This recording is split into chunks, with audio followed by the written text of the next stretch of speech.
Hi, and welcome back to the Business Career College video series.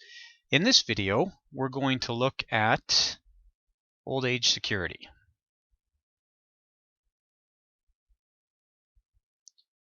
And we're going to see that old age security is a fairly straightforward benefit. There's not a lot of complexity to it. We do have to understand how it works and see when it would pay benefits. So the first thing we can look at here is that OAS is a non-contributory program. And what that means is that there's not a separate pool of dollars to fund OAS, and you'll never have a payroll deduction related to OAS premiums or any of those types of issues. And then we see that OAS is based on residency. So in order to collect any OAS benefit, you have to have a minimum of 10 years of residency and be at least age 65. So we're looking for minimum 10 years of residency starting at age 18. So residency as a child doesn't really count here. We're looking only to start counting residency at age 18. And it doesn't matter about citizenship. This has nothing to do with your citizenship status. This is purely about where you live. Now, you do have to be at least age 65 in order to collect this. Now, some of you are probably aware that there are some changes coming to this, but these changes won't take effect until 2023. So for now, we're still using a minimum age 65. And if you do meet these criteria, then you become eligible for an OAS benefit. And your OAS benefit is paid on a monthly basis. So we have a monthly benefit. As we're quite used to by now, this is a taxable benefit and it's indexed. OAS is a little bit funny because it's indexed quarterly to inflation. So over the course of the year, it would get a full year's adjustment for inflation, but it actually changes every single quarter. So as of the last quarter of 2013, the OAS benefit right now is $550.99 per month maximum. Now that would assume that you have 40 years of residency. There is a slightly different set of rules for somebody who was at least age 25 and a Canadian resident prior to 1977. It's not something you have to concern yourself with for the most part. If you're doing maybe a financial planning exam, that could show up, but it's a pretty fine level of detail to test in order to get to that.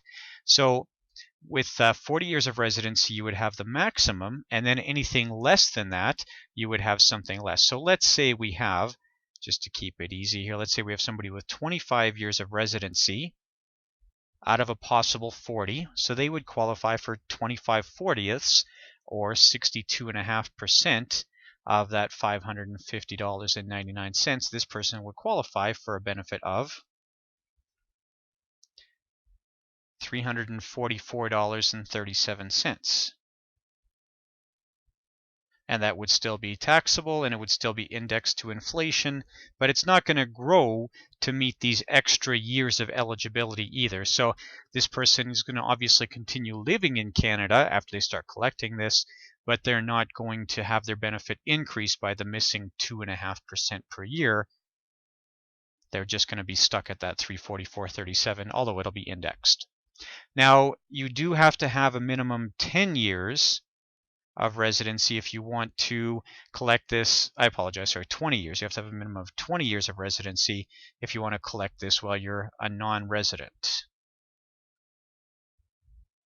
There are some exceptions to that. We have some treaties with other countries where there's sort of a reciprocal agreement around OAS where we might have credit for time in another country and they might give credit for our residency here.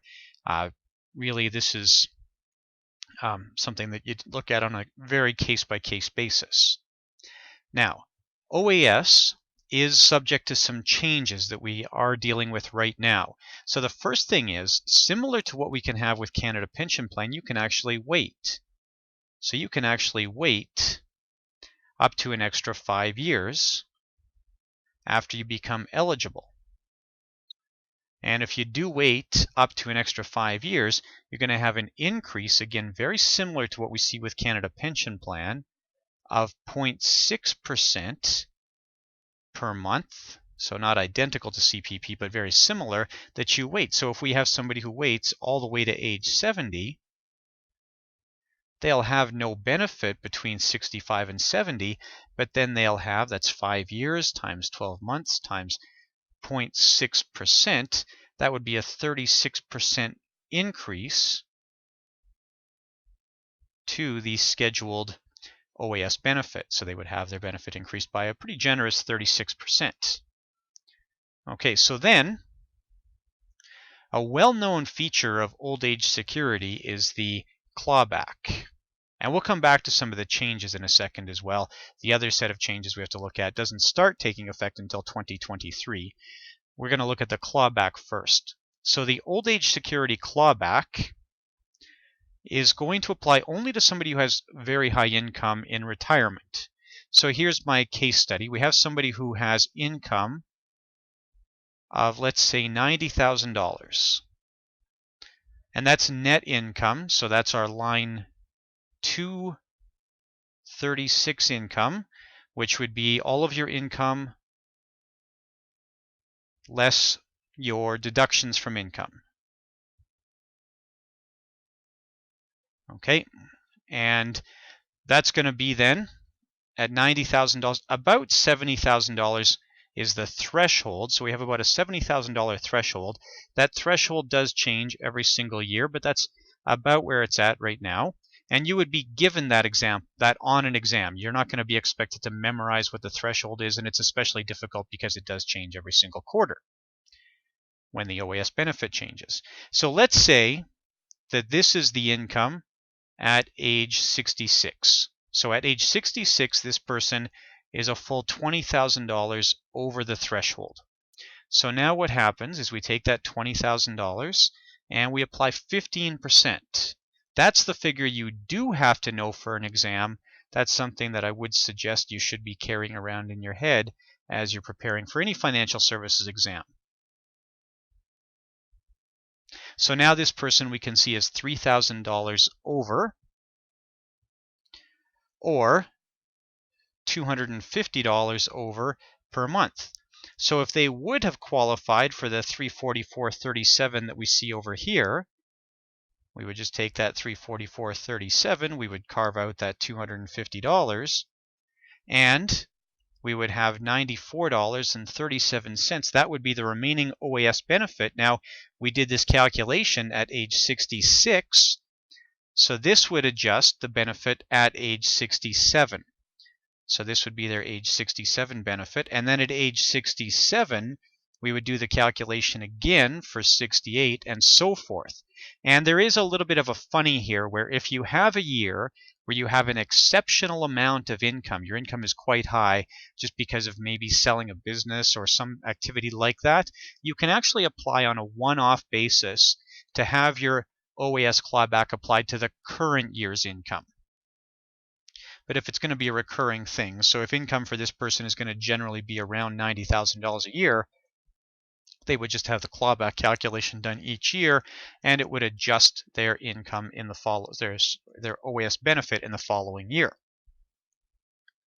The last thing to look at is the other set of changes with OAS, the other set of fairly substantial changes that's coming. Now this is starting in 2023. We're going to move eligibility back to age 67. So eventually we're going to have to wait until 67 to collect any OAS benefit. So this change will not affect anybody born in 1957 or earlier. For this person born in 1957 or earlier, it's always going to be age 65. And for the person born in 1963 or later, it will be age 67. This person will be fully affected by these changes. It's only the people in between here, people born in the years 58 to 62, where we have this phased change. And it's very circumstantial here. It's if you're born in 58, then it's a little different for somebody born in 59 and 60 and 61 and 62 and so forth. But it's fairly easy to see here the important dates, and then just in between you'd have this little bit of extra calculation to do. Now, one other thing that I always like to mention around OAS, there's a lot of financial planning considerations around OAS, but something that's a fairly easy bit of financial planning here is we said the minimum age for OAS is 65 and minimum 10 years of eligibility.